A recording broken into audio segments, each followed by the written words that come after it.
नमस्कार दोस्तों, आज के हमारे इस वीडियो में हम आपके लिए संकष्टी चतुर्थी की व्रत कथा लेकर आए हैं।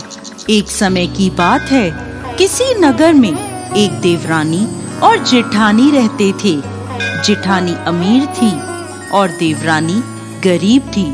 देवरानी का पति जंगल से लकड़ियां काटकर शहर में बेचता था।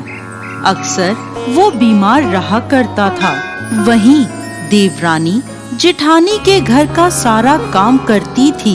बदले में जेठानी बचा हुआ खाना, पुराने कपड़े आदि उसे दे देती थी, जिससे देवरानी का परिवार चल रहा था। माघ के महीने में देवरानी ने तिल चौथ का व्रत किया। 5 रुपए के तिल व गुड़ लाकर तिलकूटा बनाया। पूजा करके तिल चौथ की कथा सुनी और तिलकूटा छीके में रख दिया और सोचने लगी, चांद उगने पर तिलकूटे का भोग लगाकर ही कुछ खाऊंगी। कथा सुनकर वो अपनी जेठानी के घर चली गई। खाना बनाकर उसने जेठानी के बच्चों से कहा, खाना खा लो। तो बच्चे बोले, जब माँ खाएगी हम भी तभी खाएंगे। फिर उसने अपनी जेठ से खाना खाने को कहा तो वह भी बोले, मैं अकेला नहीं खाऊंगा, सबके साथ ही खाऊंगा।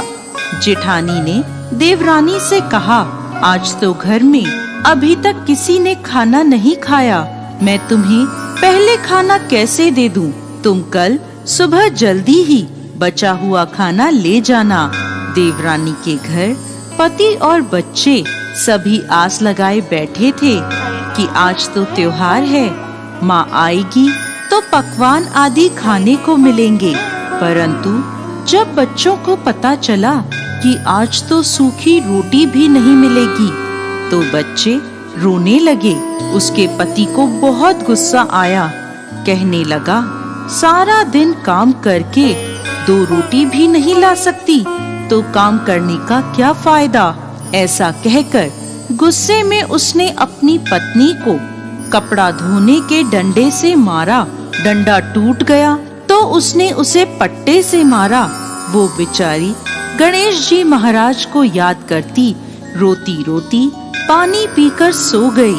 उस दिन गणेश जी महाराज उसके सपने में आए और बोले, धोवना मारी, पाटा मारी, सो रही है या जाग रही है? वो बोली, कुछ जाग रही हूँ, कुछ सो रही हूँ। तब गणेश जी बोले, मुझे भूख लगी है, कुछ खाने को दो। तब वह बोली, क्या दूं? मेरे घर में तो अन्न का एक दाना भी नहीं है। थोड़ा सा पूजा का तिलकूटा छीके में पड़ा है, आप वो खा लें। तिलकूटा खाकर गणेश जी बोले, धोवना मारी, पाटा मारी, निपटाई लगी है, कहाँ निपटूं? वो बोली, ये पड़ा घर, जहाँ इच्छा हो निमट लो। फिर गणेश जी बोले, अब कहाँ पोछूं?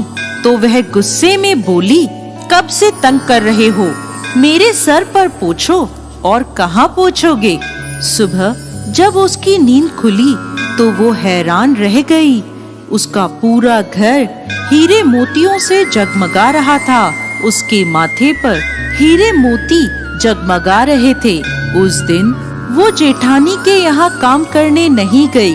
काफी देर राह देखने के बाद जेठानी ने अपने बच्चों को चाची को बुलाने भेजा। उसने सोचा, कल खाना नहीं दिया इसलिए देवरानी बुरा मान गई है। बच्चे बुलाने गए और बोले, चाची चाची चलो, माँ ने बुलाया है, सारा काम पड़ा है। तब देवरानी बोली, बेटा बहुत दिन तुम्हारी माँ के काम कर लिया, अब तुम अपनी माँ को मेरे यहाँ काम करने भेज दो। बच्चों ने घर जाकर अपनी माँ को सारी बात बताई कि चाची का घर हीरे मोतियों से जगमगा रहा है। जेठानी दौड़ती हुई देवरानी के घर पहुँची और बोली, ये सब कैसे हुआ? देवरानी ने गणेश जी महाराज की सारी लीला जेठानी को बता दी। घर लौटकर जेठानी अपने पति से बोली, आप मुझे धोवने और पाटे से मारो।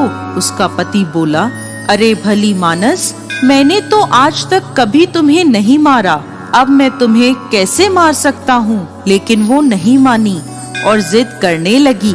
मजबूरन उसके पति ने उसे खूब मारा। जेठानी ने खूब सारा घी डालकर चूरमा बनाया और छीके में रख कर सो गई। रात को चौथ विनायक जी सपने में आए और बोले, भूख लगी है, क्या खाऊं? जेठानी बोली, गणेश जी महाराज, जेठानी के यहाँ आपने सूखा तिलकुटा खाया था। मैंने तो मेवे और देसी घी डालकर चूरमा बनाया है, छीके में रखा है, खा लीजिए। अब गणेश जी बोले, कहाँ निपटूं? जेठानी बोली, उसके यहाँ तो टूटी फूटी झोपड़ी थी, मेरे यहाँ तो महल है, जहाँ चाहे निमट लें। अब गणेश जी पूछते हैं, अब इसे कहाँ पोंछूं? जेठानी बोली, उसका तो गंदा सा माथा था, मैंने तो चमेली का तेल लगाया है, मेरे माथे पर पोंछिए। धन की लोभी जेठानी सुबह जल्दी ये सोचकर उठी कि उसका घर हीरे मोतियों से जगमगा रहा होगा, लेकिन देखा तो पूरे घर में गंदगी फैली थी, तेज बदबू आ रही थी, उसके सिर पर भी गंदगी लगी थी। वो बोली, हे गणेश जी महाराज, ये आपने क्या किया? मुझसे रूठे और देवरानी पर टूटे। जेठानी ने सफाई करने की बहुत कोशिश करी, परंतु गंदगी और फैलती गई। जेठानी के पति को जब ये मालूम चला तो वो बहुत नाराज हुआ और बोला, तेरे पास सब कुछ था, फिर भी तेरा मन नहीं भरा, देख ये तेरे लालच का नतीजा है। परेशान होकर जेठानी गणेश जी महाराज से विनती करने लगी, माफी मांगने लगी। गणेश जी बोले, देवरानी से जलने से और धन के लोभ में तुमने जो किया ये उसका नतीजा है। इस प्रकार जेठानी को सबक सिखाते हुए गणेश जी महाराज ने अपनी माया समेट ली। हे गणेश जी महाराज, जैसे देवरानी पर कृपा करी वैसे सब पर करना। कहानी कहने वाले, सुनने वाले और हुंकारा भरने वाले सब पर कृपा करना और जेठानी को जैसी सजा दी वैसी किसी को मत देना।